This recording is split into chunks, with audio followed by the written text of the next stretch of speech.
What if there's a recession? And if there is, should you retire during a recession? What impact would that have? Short-term, long-term, what have you? Give me a second, I'll go over it. So when it comes to investing, there's different ways to look at it. So we could take a look at short-term, long-term. I realize that a lot of firms want you to take a look at sort of long-term results. Don't look at the short-term, look at the long-term. These are the averages. But if you're looking at retiring and you're looking at where we are in the economy, and politics technically don't matter that much, but I know people are worried about the politics. And then what about a recession? Should you retire when there's a recession, and how big of an impact would it make long term? First thing that comes to my mind as an advisor or an investment advisor is something called sequence of returns.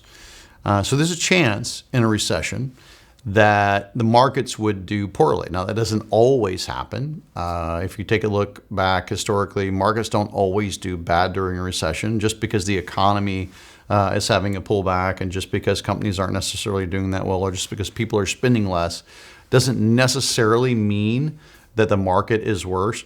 But it's a realistic concern, and then we hear about it quite a bit. So the way that I would go about understanding recession and whether I should retire or not retire is I would want to understand my portfolio. I would want to understand my current investments. I would want to understand historically how the way I'm invested reacts. How does it react to a recession? How does it react to a pullback in the economy? There's more to it than that, but the understanding of how your current investments are likely to do in certain circumstances, again, a recession, is going to be important, and it will help you moving forward to make investment choices that potentially are not just more successful, but the peace of mind element to investing is really, really important. We understand the volatility of it. We understand if we're invested in markets, they don't go straight up. They also don't go straight down. We understand that there's an average rate of return, but I don't think anybody needs to settle for just hang in there and just accept what markets are doing.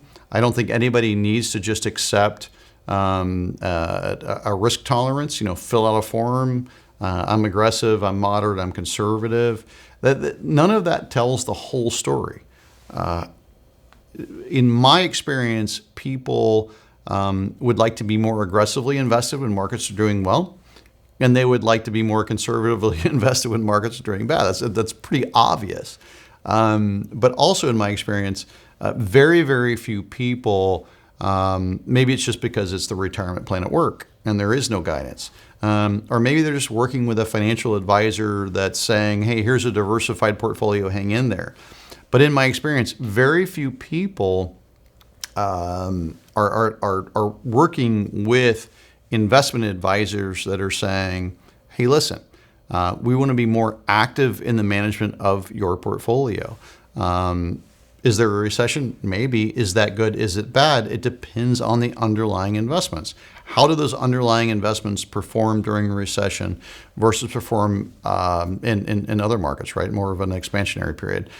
So I think if you can find a true fiduciary, an investment advisor that's going to sit down and have that conversation with you, and if they actually practice active management as opposed to just sort of telling you, hey, you're diversified, don't worry, hang in there.